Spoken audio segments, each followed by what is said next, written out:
Hello everyone. सो बच्चों, आज की वीडियो में हम पढ़ने वाले हैं क्रेब्स साइकिल के बारे में।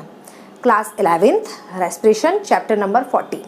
ओके, तो चलिए फटाफट से स्टार्ट कर देते हैं। हम थोड़ा सा पुराना रिवाइज कर लो बच्चों, जो उससे पहले मैंने आपको बताया था। ये सपोज दैट आपकी सेल है, ठीक है, और सेल के अंदर हमने क्या बनाया था यहाँ पर, माइटोकॉन्ड्रिया। मैं थोड़ा जल्दी जल्दी बता रही हूँ जो मैंने पुरानी वीडियो में आपको बताया था, ठीक है। ये सपोज दैट आपकी माइटोकॉन्ड्रिया है, ये माइटोकॉन्ड्रिया की मेम्ब्रेन है, ठीक है। और ये हो गया हमारा क्या, माइटोकॉन्ड्रिया के अंदर जो फ्लूइड होता है उसको हम क्या बोलते हैं, मैट्रिक्स, ठीक है। इतना हमने बताया था। ओके, अब यहाँ पर आपने क्या लिया था, ग्लूकोज लिया था। ग्लूकोज से आपने क्या बनाया था, यहाँ पर 2 पायरुविक एसिड बनाए थे। पायरुविक एसिड पुराना है, रिवाइज कर रही हूँ, अभी क्रेब्स साइकिल पढ़ाऊंगी। Pyruvic acid, okay. इस प्रोसेस का हमने क्या नाम दिया था, ग्लाइकोलाइसिस। ये पायरुविक एसिड यहाँ पर अंदर एंटर करते हैं और इन पायरुविक एसिड से यहाँ पर बनता है acetyl coenzyme A. In pyruvic acid से यहाँ पर बनता है एसिटाइल कोएंजाइम ए, और ये एसिटाइल कोएंजाइम ए यहाँ पर स्टार्ट कर देते हैं क्या, क्रेब्स साइकिल।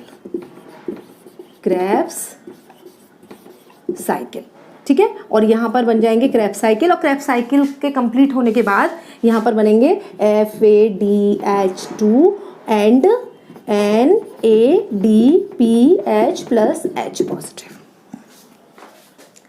तो बच्चों, हम यहाँ पर अब स्टार्ट करेंगे क्रेब्स साइकिल। ये पुराना है जो मैंने अभी तक आपको बताया था, ठीक है। तो सबसे पहला क्वेश्चन जो हमारा अराइज होता है वो ये है कि क्रेब्स साइकिल होती कहाँ है।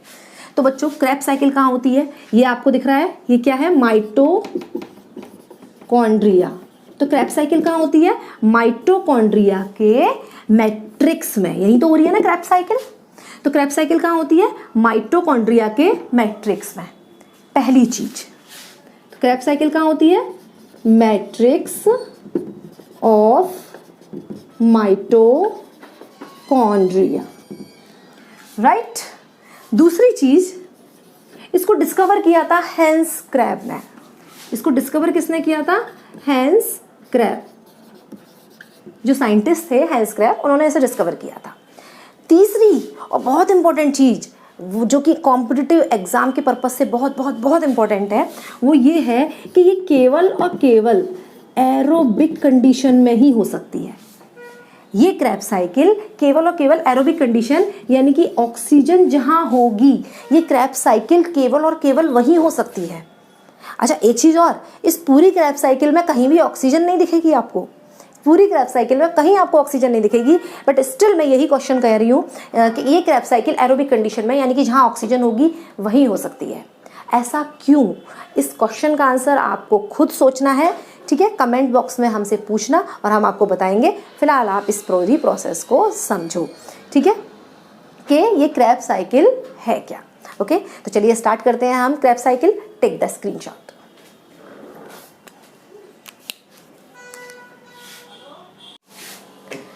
कि ये हमने बनाया बच्चों पायरुविक एसिड। पायरुविक एसिड यहां तक तो बन गया था, कोई प्रॉब्लम नहीं थी। अब ये जो पायरुविक एसिड है, ये पायरुविक एसिड मैंने आपको बताया था किस में चेंज हो जाता है, एसिटाइल कोएंजाइम ए में। क्लियर। ये जो पायरुविक एसिड है, इसके पास है कितने, 3 कार्बन, अभी अभी बता के चुकी हूं, ठीक है। और यहां पर इस जगह पर आप एक काम करिए, फटाफट से एक CO2 निकाल दीजिए, ठीक है। एक CO2 हम इसमें निकाल दिया। तो बच्चों, इसमें 3 कार्बन है और एक CO2 की फॉर्म में हमने 1 कार्बन निकाल दिया। देखो ये कार्बन है, ठीक है। तो 3 में से 1 माइनस कर दो तो 2 कार्बन बचे, यानी कि ये जो बनने वाला प्रोडक्ट है, इसके पास केवल और केवल 2 कार्बन होंगे। क्लियर। चलिए, इसमें एक स्टेप और दिखाओ आप यहाँ पर, और वो ये कि आप इसमें NAD पॉजिटिव बनाओ। वो सॉरी, NAD पॉजिटिव को 2 हाइड्रोजन मतलब हाइड्रोजन दे दो यहाँ पर 2, और पायरुविक एसिड से निकाल के दे दो, ठीक है। कहीं और से नहीं देना, इसे पायरुविक एसिड से हाइड्रोजन दे दो यहाँ निकाल के, तो क्या बन जाएगा यहाँ पर NaDH plus H positive. Clear? NaD को 2 हाइड्रोजन दे दिए, वो हाइड्रोजन हमने पायरुविक एसिड से निकाले, ठीक है, और NaDH प्लस H पॉजिटिव हो गया, बन गया। क्लियर है यहाँ तक?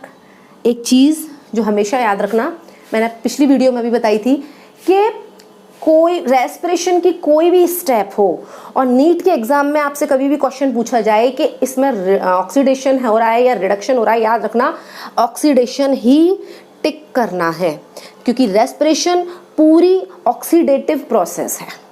ओके, यहाँ पायरुविक एसिड से हाइड्रोजन निकल रहे हैं, NAD को मिल रहे हैं, जिससे कि वो NaDH प्लस H पॉजिटिव बना रहा है, तो पायरुविक एसिड का ऑक्सीडेशन ही तो हो रहा है।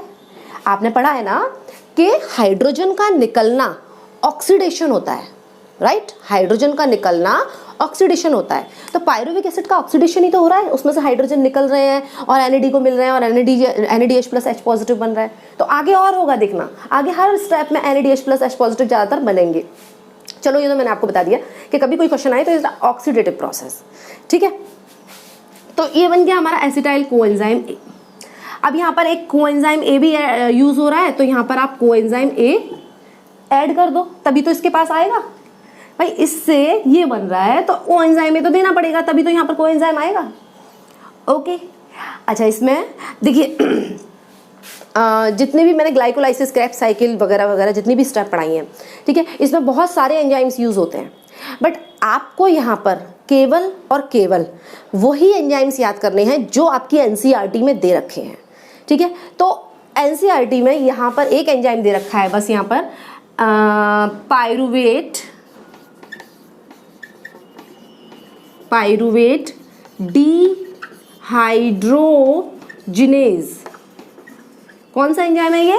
Pyruvate dehydrogenase. बाकी आगे मैं जितना पढ़ाऊंगी ना उसमें कोई एंजाइम आपकी NCERT में नहीं दे रखा, तो वो आपको याद करने की जरूरत है नहीं, ठीक है, क्योंकि हम पूरा NCERT ही फॉलो कर रहे हैं। ओके, और आपके नीट के एग्जाम के पर्पज से भी वही इंपॉर्टेंट है, ठीक है। तो पायरुविक एसिड से एसिटाइल कोएंजाइम ए बन जाता है, जिसके 2 कार्बन होते हैं। इस प्रोसेस में एक CO2 निकलती है, ओके, और NADH प्लस H पॉजिटिव बनता है, और एंजाइम यूज होता है पायरुवेट डिहाइड्रोजिनेज एंजाइम। इस पूरी प्रोसेस को हम क्रेब्स साइकिल में इंक्लूड नहीं करेंगे, ठीक है। क्रेब्स साइकिल में इसके आगे की कहानी आएगी, एसिटिल कोएंजाइम ए का आगे क्या होगा, क्रेब्स साइकिल में ये आएगा, ठीक है। बट इस प्रोसेस को हम क्रेब्स साइकिल में इंक्लूड नहीं करेंगे। इस प्रोसेस को हमने अलग से नाम दे रखा है, और क्या नाम है इस प्रोसेस का? एसिटिलेशन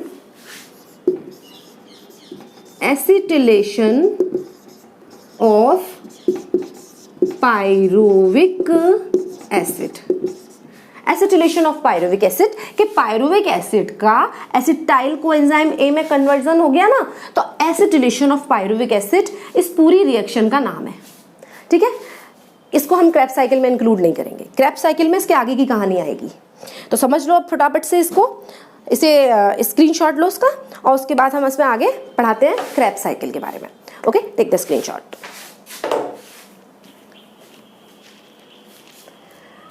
चलो बच्चों, सो लेट्स स्टार्ट। चलिए वीडियो क्रेब्स साइकिल स्टार्ट करने से पहले देखो कुछ चीज़ समझ लो। सबसे पहली बात तो क्रेब्स साइकिल में कई सारे स्टेप्स होते हैं, ठीक है, बट हम यहाँ पर वही स्टेप्स आपको समझाएंगे जो आपकी NCERT में दे रखे हैं, ठीक है। ज़्यादा स्टेप्स आपको याद करने की ज़रूरत नहीं है। दूसरी चीज़, एंजाइम्स जो NCERT में दे रखे हैं वही एंजाइम्स बताई जाएंगे, ओके। तो पूरी की पूरी आपकी NCERT यहाँ पर हम फॉलो करेंगे। तो चलिए स्टार्ट करते हैं हम। सबसे पहले हम कहाँ से स्टार्ट करेंगे क्रेब्स साइकिल को? एसिटाइल कोएंजाइम ए से बनाया था ना हमने यहाँ पर, एसिटाइल कोएंजाइम ए। चलो अब इसके कार्बन बताओ मुझे। इस एसिटाइल कोएंजाइम ए में कार्बन कितने हैं? 2 कार्बन। अभी अभी बनाए थे 2 कार्बन। ओके देखो पहले हम इस पूरी प्रोसेस को समझेंगे, ठीक है, पहली है समझने की, उसके बाद मैं फिर इसको याद करने का तरीका भी बताऊंगी आपको, एंड में ट्रिक बता दूंगी कुछ आपको, ठीक है, ज़्यादातर बच्चों को आदत होती है ट्रिक से याद करने की, तो पहले समझेंगे, लेकिन समझना सबसे ज़्यादा जरूरी है। अगर कॉम्पिटिटिव एग्जाम आपको पास करना है तो आपको समझना पड़ेगा, ठीक है, और अगर केवल और केवल 11th पास करनी है, 12th पास करनी है तो कोई टेंशन नहीं है, सबसे लास्ट वाली पोर्शन देख लो और रट लो, ठीक है। अब समझने की कोशिश करो फटाफट से। तो ये है एसिटाइल कोएंजाइम ए, जिसके पास 2 कार्बन है। ये एसिटाइल कोएंजाइम ए ये सोचता है कि चलो मुझे कोई बिजनेस स्टार्ट करना है और उस बिजनेस में इसको 6 कार्बन की जरूरत है। मतलब ये समझ लो आपके इसको एक बिजनेस स्टार्ट करना है और उसमें 6 रुपये लगेंगे। कितने लगेंगे? 6 रुपये। बट इस बेचारे के पास तो केवल 2 रुपये हैं। अब ये वो बिजनेस कैसे स्टार्ट करे भाई, वहाँ तो 6 रुपये लग रहे हैं, इसके पास कितने हैं? केवल और केवल 2 रुपये। तो ये ऐसा करेगा, ये 4 रुपये किसी से उधार ले लेगा, ठीक है। तो 4 और 2 कितने हो गए? 6 रुपये हो गए। तो चलो ये 4 रुपये किसी से उधार ले लेगा। किससे लेगा? ये ऑक्सैलो एसिटिक एसिड से। इसके पास कितने रुपए हैं? 4 रुपये, ठीक है। या कार्बन को हम रुपए के फॉर्म में बताएंगे आपको। तो इसके पास कितने रुपए हैं? 4 रुपये हैं। ये 4 रुपये इससे उधार ले लेगा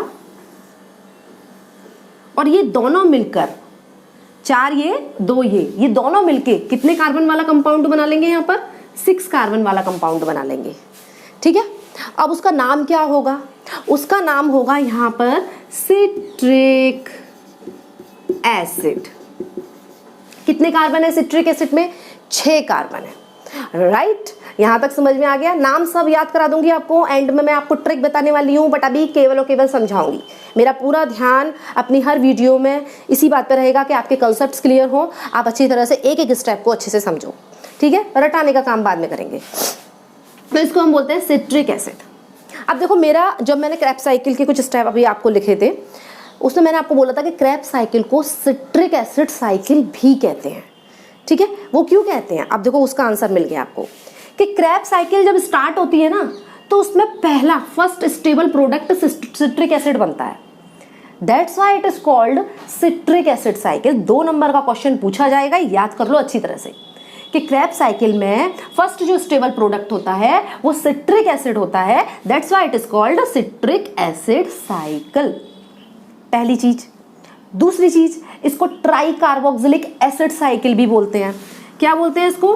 ट्राई कार्बोक्सिलिक एसिड साइकिल। अब इस तरह से भी क्वेश्चन आ सकता है कि इसको ट्राई कार्बोक्सिलिक एसिड साइकिल क्यों बोलते हैं। तो बच्चों ये जो सिट्रिक एसिड है ना, ठीक है, अगर आप इसका एक केमिकल स्ट्रक्चर देखोगे, ठीक है, याद करने की जरूरत नहीं है केमिकल स्ट्रक्चर, बस इतना याद कर लो कि इसके केमिकल स्ट्रक्चर में 3 कार्बोक्सिल ग्रुप होते हैं। इसमें क्या होते हैं? 3 कार्बोक्सिल ग्रुप होते हैं। तो दैट्स व्हाई इस स्ट्रक्चर में पहला स्टेबल प्रोडक्ट है सिट्रिक एसिड और इसमें 3 कार्बोक्सिल ग्रुप होते हैं, इसलिए हम इसको सिट्रिक एसिड साइकिल या ट्राई कार्बोक्सिलिक, ट्राई मतलब 3, ठीक है, कार्बोक्सिलिक एसिड साइकिल कहते हैं। तो ये तो बहुत ज्यादा इजी क्वेश्चन है, 2 नंबर का पूछा जाएगा, याद कर लो। ओके, यहां तक क्लियर? चलिए इसके बाद आगे बताते हैं हम। अब क्या होगा यहाँ पर? ये जो सिट्रिक एसिड है, ठीक है, इस सिट्रिक एसिड से यहाँ पर आपको बनाना है एक इंपॉर्टेंट कंपाउंड, उसका नाम होगा alpha keto glutaric acid. Alpha keto glutaric acid. ये जो सिट्रिक एसिड है इससे ये अल्फा कीटो ग्लूटारिक एसिड भी बनेगा। तो बच्चों बीच में और भी कंपाउंड बनते हैं, बट उसको मैंने मेंशन नहीं किया क्योंकि एनसीईआरटी में आपको इतना ही है, ठीक है, तो इतना ही याद करो। सिट्रिक एसिड से अल्फा कीटो ग्लूटारिक एसिड बनेगा। अब देखो समझो, यहाँ पर बहुत इंपॉर्टेंट प्रोसेस कि यहाँ पर एक तो आपको निकालनी है CO2। क्या निकालनी है यहाँ पर? CO2। आप एक बात ध्यान रखना कि ये जो एसिटाइल कोएंजाइम ए है ना, इसको ऑक्सीडेशन कर रहे हो ना आप, इसको बिल्कुल धुएं में बना के उड़ा दो, कुछ नहीं बचना चाहिए इसका। उसी को बोलेंगे हम कंप्लीट ऑक्सीडेशन। धुआं मतलब CO2, धुआं मतलब CO2। तो एसिटाइल कोएंजाइम ए को बिल्कुल, हमारा जो एम है वो यही है कि उसको बिल्कुल धुएं में बना के उड़ा दो। बिल्कुल धुएं बना के उड़ाने का मतलब है कि CO2 की फॉर्म में उड़ा दो। देखो कैसे क्या होता है एक होता है कंप्लीट ऑक्सीडेशन और एक होता है इनकम्प्लीट ऑक्सीडेशन। यहाँ मैं क्रेब्स साइकिल पढ़ा रही हूँ और क्रेब्स साइकिल कंप्लीट ऑक्सीडेशन में आती है। इसका क्या मतलब होता है, देखिए कैसे पहचानते हैं हम कि कंप्लीट ऑक्सीडेशन है या इनकम्प्लीट ऑक्सीडेशन, कि जितने कार्बन हैं अगर उतनी ही CO2 निकल जाए तो इसको हम बोलते हैं कंप्लीट ऑक्सीडेशन, यानी कि तुमने पूरे को जला के उड़ा दिया, ठीक है। और जितने कार्बन हैं उससे कम CO2 निकले तो उसको हम बोलते हैं इनकम्प्लीट ऑक्सीडेशन। समझ में आ गया? नोट कर लो इसे अपनी कॉपी में कि जितने भी कार्बन कंपाउंड के पास होते हैं अगर उतनी ही CO2 निकल जाती है तो उसको बोलते हैं हम कंप्लीट ऑक्सीडेशन। और यहाँ आप देखना कि उतनी ही CO2 मैं निकालूंगी, ठीक है। कितने कार्बन है यहाँ पर? 2 कार्बन, तो देखना मैं आगे वाली रिएक्शन में दो CO2 निकाल दूंगी इसमें, तो it is called complete oxidation. Okay, तो नोट कर लो कंप्लीट ऑक्सीडेशन और इनकम्प्लीट ऑक्सीडेशन क्या होता है। और उसके बाद आगे आ जाओ, आगे इसमें क्या पढ़ाना है हमें। अब क्योंकि इसमें धुआं बन के उड़ रहा है, ठीक है, फटाफट से अपनी कोई काम की चीज बना लो। हमारी काम की चीज कौन सी है इसमें? हमारी काम की चीज कौन सी है इसमें? वही NAD पॉजिटिव, जैसा कि पहले किया था NAD पॉजिटिव, और इससे क्या बना लिया था हमने? NADH plus H positive. क्या बताया था इसको मैंने? ये चेक है तुम्हारे, चेक। आगे जाके पैसा देंगे, ये कैसे देंगे? ETS में देंगे। ये क्या है तुम्हारे? चेक। ये आगे जाके तुम्हें पैसा देंगे, किसमें? ETS में। कैसे देंगे समझाएंगे आगे। तो चलो इतना हो गया, एक कार्बन तो निकल गया। अब एक बात बताओ, ये 6 कार्बन वाला कंपाउंड है, इसमें से एक कार्बन निकल गया तो 6 में से 1 माइनस कर दो, कितने बचे? 5। यानी कि ये जो बनने वाला कंपाउंड है अल्फा कीटोग्लूटारिक एसिड, इसके पास 5 कार्बन होंगे, राइट। अब आगे पढ़ते हैं इसमें कि ये जो अल्फा कीटोग्लूटारिक एसिड है ना, ये यहाँ पर एक और इंपॉर्टेंट कंपाउंड बनाएगा और उसका नाम होगा सक्सिनाइल कोएंजाइम A, राइट। यहां भी सेम ये वाली रिएक्शन कर दो फटाफट से, ठीक है, ज्यादा दिमाग लगाने की जरूरत नहीं है, फटाफट से कर दो। एक तो CO2 निकाल दो और NAD पॉजिटिव से NADH प्लस H पॉजिटिव बना लो।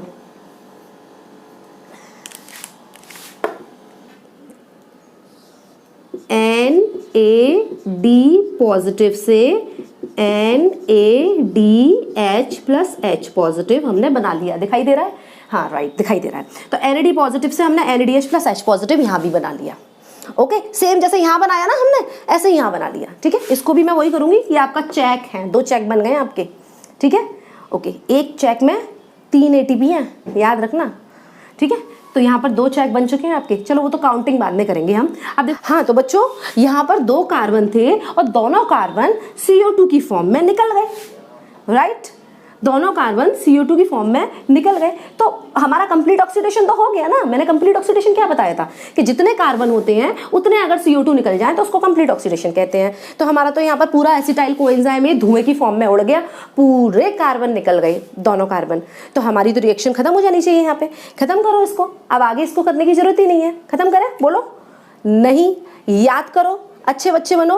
उधारी ली थी तुमने किसी से जब बिजनेस स्टार्ट किया था यहाँ पर, तो 4 लिए थे आपने, 4 रुपए लिए थे किसी से, लिए थे। उसके पैसे भी तो चुकाने हैं बेचारे के, वो इंतजार कर रहा है, बैठा है, ठीक है, कि ये मेरे फटाफट से पैसे चुकाएंगे और तुमने तो अपना काम बनाया और चलते बने।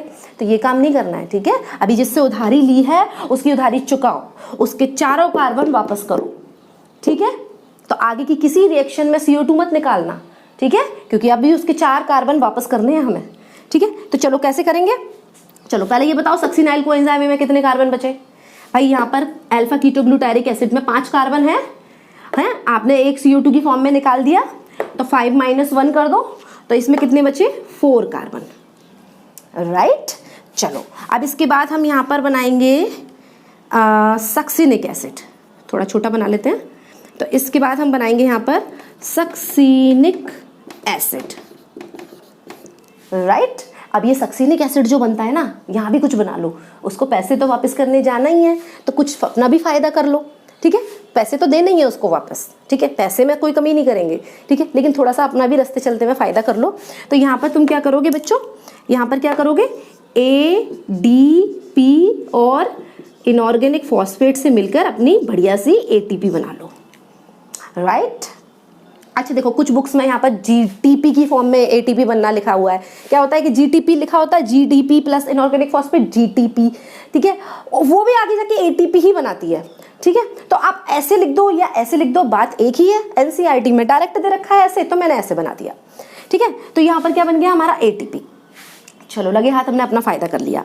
अब सक्सिनिक एसिड से फटाफट से एक इम्पॉर्टेंट चीज़ बना लो, और वो है फ्यूमेरिक एसिड, राइट। अब देखो, कोई कार्बन तो निकालना नहीं है हमें, क्योंकि उसके पूरे 4 रुपए हमें वापस करने हैं, तो कोई कार्बन मत निकालना, गलती मत कर देना कार्बन निकालने की, वरना उसके पास कम पहुंच जाएंगे, उधारी नहीं चुक पाएगी तुम्हारी, ठीक है। तो सक्सिनिक एसिड से हमें फ्यूमेरिक, इसमें भी 4 कार्बन है और फ्यूमेरिक एसिड में भी 4 कार्बन है। सक्सिनिक एसिड से फ्यूमेरिक एसिड हमने बना लिया। ये जो सक्सिनिक एसिड से फ्यूमेरिक एसिड बनता है, यहाँ पर एक इम्पॉर्टेंट स्टेप होती है कि यहाँ पर Fa दिख रहा है, दिख रहा है, हाँ दिख रहा है, FAD पॉजिटिव से FADH2 निकलता है, राइट। ऐसे करके याद कर लेना। देखो, F for fumaric acid, F for FADH2, ऐसे करके याद कर लेना, ठीक है, ओके। तो ये इंपॉर्टेंट स्टेप एक यहाँ पर होती है, इसे आपको लर्न करना है। F for fumaric acid, F for FADH2, right. अब इसके बाद आगे बढ़ते हैं हम। आगे यहाँ पर क्या बनेगा, मैलिक एसिड। आगे क्या बनेगा यहाँ पर, मैलिक एसिड। डोंट वरी बच्चों, नाम याद करा दूंगी आपको ट्रिक से, अभी बस समझने पे ध्यान दो, ठीक है। आगे क्या बनेगा यहाँ पर, मैलिक एसिड, ठीक है। अब इस स्टेप में हमें कुछ नहीं करना है, ना ATP बनानी है, ना NADPH प्लस H पॉजिटिव बनाना है, ठीक है, कुछ नहीं बनाना। यहाँ पर ये थोड़ा सा रेस्ट लेता है, हाँ जा रहा हूँ, बिल्कुल चुकाने के नज़दीक आ गया हूँ, उसकी उधारी चुकाने ही जा रहा हूँ, थोड़ा सा रेस्ट कर लूँ, ठीक है, थोड़ा सा देख लूँ अपने पैसों को, उसके बाद तो उसको देना ही है। तो ये फ्यूमेरिक एसिड से क्या बनेगा, malic acid. Malic acid finally OAA में कन्वर्ट हो जाएगा, ऑक्सैलो एसिटिक एसिड में। अब देखो, समझो इस चीज़ को, बिल्कुल उधारी चुकाने जा रहे हैं, तो दिया बुझने से पहले थोड़ा भड़कता है कि नहीं, तो सोच रहा है उधारी तो चुकानी है, उसको तो देना ही है, लगे हाथ अपना भी कुछ फ़ायदा कर लूँ, और ठीक है। तो ये इस समय ATP बनाता है, क्या बनाता है, sorry NADH plus H positive बनाता है। कैसे बनाता है, वही सेम, NAD पॉजिटिव से क्या बनाता है, NADH प्लस H पॉजिटिव, ठीक है। तो सोचता है उधारी तो चुकानी है, बिल्कुल जा ही रहा हूँ मैं उधारी चुकाने, उसको बिल्कुल दे ही रहा हूँ, इस लगे हाथ अपना थोड़ा सा फायदा और कर लूँ, थोड़ा सा लालची है, ठीक है। तो धीरे धीरे अपना फायदा करता रहता है। इस वाली स्टेप में कोई फायदा नहीं करता, इस वाली स्टेप में ये रेस्ट करता है, और यहाँ पर ये अपना फायदा करके फाइनली ऑक्सैलो एसिटिक एसिड को 4 कार्बन वापस मिल जाते हैं, उधारी हमारी चुक जाती है। तो बच्चों, ये हमने क्रैब साइकिल का पूरा बना लिया। अब देखो, इसको याद करने का तरीका समझ लो। अभी तो मैडम ने समझाया है, याद भी तो कराना है, इतने सारे नाम कैसे याद रहेंगे बच्चों को, ठीक है। तो सबसे पहले तो ये याद रखते हैं कि कहाँ कहाँ क्या क्या होता है, ठीक है। देखो, आपको पहले तो ये याद रखना है कि सबसे पहले तो आपको यहाँ अल्फा कीटोग्लूटारिक एसिड दिख रहा है, ठीक है, इसके इधर और इधर CO2 निकाल दो फटाफट से, और NADH प्लस H पॉजिटिव बना दो, ठीक है, इसके इधर भी इसके इधर भी। एक बात ध्यान रखना, NADH प्लस H पॉजिटिव को कभी भी NADH2 मत लिखना, NADH प्लस H पॉजिटिव ही लिखना, ठीक है। चलो, तो अल्फा कीटोग्लूटारिक एसिड को फटाफट से हमने क्या किया, इसके दोनों तरफ CO2 और NADH प्लस H पॉजिटिव इधर भी और इधर भी बना दो, दोनों तरफ, ठीक है। हर एक रिएक्शन में देखो कुछ ना कुछ हो रहा है, केवल और केवल एक ये वाली रिएक्शन जो है, ये वाली, ये खाली है बस, ऐसे करके याद रखो, केवल और केवल ये वाली रिएक्शन खाली है, बाकी हर एक स्टेप में कुछ ना कुछ हो रहा है। अब वो कुछ ना कुछ क्या क्या हो रहा है, ये याद करने का तरीका मैं आपको बता रही हूँ, ठीक है। तो अल्फा कीटोग्लूटारिक एसिड के दोनों तरफ हमने CO2 और NADH प्लस पॉजिटिव, CO2 और NADH प्लस पॉजिटिव, ठीक है। अब देखो, सक्सिनाइल कोएंजाइम A और सक्सिनिक एसिड, ये 2 बड़े चमकते हुए वर्ड हैं, सक्सेस, ठीक है, सक्सेस से याद रखो, सक्सिनिक एसिड या सक्सिनाइल कोएंजाइम A, ठीक है। तो यहाँ पर क्या, इंसान सक्सेस में होता है तो ज़्यादा उसको हार्ड वर्क करने की जरूरत नहीं है, ठीक है, कम पैसों में भी हमारा काम चल जाएगा। तो यहाँ पर एक ATP बना दो, ठीक है, यहाँ पर एक ATP बना दो, बस केवल ATP याद रखना। सक्सेस वाले पोर्शन में केवल और केवल ATP, डायरेक्ट पैसे बनेंगे, ठीक है, ओके। अच्छा, एक चीज़ जो मैं आपको समझाना भूल गई, ठीक है, ये जो डायरेक्ट बनता है ना, इसको हम सबस्ट्रेट लेवल फॉस्फोरिलेशन कहते हैं, ठीक है, इसको आप नोट कर लो। इसको हम क्या बोलते हैं, सबस्ट्रेट, दिखाई दे रहा है, हाँ, लेवल फॉस्फोरिलेशन, ठीक है। सबस्ट्रेट लेवल फॉस्फोरिलेशन क्या होता है, जहां भी डायरेक्ट एटीपी बनती है, ठीक है। देखो एटीपी दो तरह से बनती है, एक तो ये NADH+H पॉजिटिव ETS में जाएंगे, वहां ये 3 एटीपी देंगे, एक तो इस तरह से बनती है, ठीक है, जिसको मैंने बोला कि ETS हमारी बैंक है और ये हमारे चेक हैं, जिसको हमें बैंक में भुनाना है तब हमें पैसे मिलेंगे। तो एक तो इस तरह से एटीपी बनती है, दूसरी एटीपी डायरेक्ट भी बनती है। तो जो डायरेक्ट बनती है ना एटीपी, जिसके लिए ETS में जाने की जरूरत है ही नहीं, उसको हम बोलते हैं सबस्ट्रेट लेवल फॉस्फोरिलेशन। नीट के एग्जाम के पर्पज से बहुत इंपॉर्टेंट स्टेप है ये, कि सबस्ट्रेट लेवल फॉस्फोरिलेशन क्या होता है, कौन सी जगह होती है, ठीक है। तो ये direct ATP substrate level phosphorylation, और बाकी ये इनडायरेक्ट एटीपी बनेगी ETS में जाएंगे जब बनेगी, ठीक है। चलो, तो हमने क्या याद किया कि दोनों सक्सेस वाले वर्ड के बीच में क्या आ गई, एटीपी, ठीक है। अब देखो अगली स्टेप याद करने का तरीका, फ्यूमेरिक एसिड है ना, फ्यूमेरिक एसिड का F तो याद रख लो, वो जो F है ना उससे याद रख लो FADH2, कि F वाले स्टेप पर FADH2 बन रहा है, राइट। फ्यूमेरिक एसिड वाले स्टेप पर FADH2 बन रहा है, ठीक है, ये याद रख लो। और एक याद रख लो कि एक स्टेप इसमें खाली करनी है, और एक याद रख लो बिल्कुल लास्ट में जब आपको उसकी उधारी चुकानी है, तो अपना फायदा तो हर कोई करता है, ठीक है। लास्ट में किसी की उधारी चुकानी होती है तो पूरी कोशिश करता है मेरा जितना फायदा हो जाए इससे हो जाए, ठीक है। तो लास्ट में आपको NADH+H पॉजिटिव एक और बनाना है, ठीक है। CO2 2 से ज्यादा निकालना मत, क्योंकि हमारे पास 2 ही कार्बन थे, ठीक है। वो जो 4 कार्बन थे वो तो उधार लिए हुए थे जो हमें वापस करने हैं, ठीक है। तो आपको ये स्टेप तो याद हो गई कि किस स्टेप में आपको क्या क्या करना है। अब नाम कैसे याद करें, सिट्रिक एसिड, कीटोग्लूटारिक एसिड, तो इसके लिए आप कोई भी ट्रिक बना सकते हैं। मैं एक छोटी सी ट्रिक बता देती हूँ आपको। तो देखो बच्चों, एक लड़का है, ठीक है, उसको क्रिकेट का बहुत शौक है, ठीक है। एक स्टोरी याद कर लो फटाफट से। एक लड़का है, उसको क्रिकेट का बहुत शौक है, क्रिकेट की सक्सेस का, ठीक है, क्रिकेट की सक्सेस का उसने सपना देखा। तो ऐसे करके याद रखो, नोट कर लो अपने। तो देखो क्रिकेट से याद रखो सिट्रिक एसिड, सिट्रिक क्रिकेट एक जैसा है ना। तो एक लड़का है, उसने क्रिकेट की, ठीक है, क्रिकेट की सक्सेस का सपना देखा, ठीक है, क्रिकेट की सक्सेस का सपना देखा, बट सक्सेस तो हो नहीं पाया उसमें। तो फिर उसको ड्रग्स और स्मोकिंग, ठीक है, जिसको हम बोलते हैं सिगरेट वगैरह, ठीक है। इसमें क्या होता है, सिगरेट वगैरह में क्या होता है, फ्यूम्स होती हैं, ठीक है, फ्यूम्स उड़ती हैं। तो इन सब चक्करों में पड़ गया, ठीक है। तो फ्यूमेरिक एसिड, फ्यूम्स से याद कर लो, फ्यूम्स, ठीक है, इन सब चक्करों में पड़ गया और उसने अपने आप को क्या कर दिया, मैलिक एसिड, मैला, उसने अपने आप को मैला कर दिया इन सब चीज़ों से। जब कोई ड्रग्स लेता है, स्मोकिंग करता है, वो अपने आप को क्या कर रहा होता है, गंदा कर रहा होता है, मैला कर रहा होता है, ठीक है, अनहेल्दी कर रहा होता है अपने आप को। तो इसमें पड़ गया और उसके बाद वो देखो OAA का पूरा नाम है हमारा है यहाँ पर ऑक्सैलो एसिटिक एसिड। तो वो क्रिकेटर तो बना नहीं, सपना उसका क्रिकेटर का था, क्रिकेटर तो बना नहीं बल्कि ऑक्स बन गया, ठीक है, बैल बन गया वो एक, ठीक है। तो जो अपने आप को स्मोकिंग और इन सब चीज़ों में डालेगा तो वो अपनी लाइफ में सक्सेस तो होगा नहीं, वो क्या बनेगा, एक बैल बन जाएगा, ठीक है, जिसका काम होता है सिर्फ और सिर्फ खेत जोतना, राइट। तो इस तरह से आप याद रख लो कि क्रिकेट का सपना, क्रिकेट की सक्सेस का सपना लेकर जो बच्चा आया उसने यहाँ पर फ्यूम्स उड़ाई, सिगरेट, स्मोकिंग वगैरह, ड्रग्स वगैरह, और अपने आप को मैला किया मैलिक एसिड से और ऑक्स यानी कि बैल बन गया और कुछ नहीं बना। तो ये एक स्टोरी याद कर लो, इस ट्रिक से आपको पूरा याद हो जाएगा। चलो रटने वाली बात छोड़ो, अब फटाफट से ATP काउंट करना है हमें, ठीक है। हमें देखना है कि हमारे पूरे बिजनेस में कितना फायदा हुआ है ATP का, राइट। और यहाँ आपको बहुत ध्यान से सारी चीज़ सुननी है। देखो बच्चों, मैंने ग्लाइकोलाइसिस में पढ़ाया था, जिन बच्चों ने मेरी ग्लाइकोलाइसिस वीडियो नहीं देखी वो देख लो। ग्लाइकोलाइसिस में मैंने आपको पहले ही बोला था कि NADH+H पॉजिटिव ETS में जाएंगे तो 3 ATP देंगे। एक NADH+H पॉजिटिव से 3 ATP मिलती है, याद रखना, राइट। ये आपके चेक से कंपेयर किया था, और एक FADH2 से 2 ATP बनती है।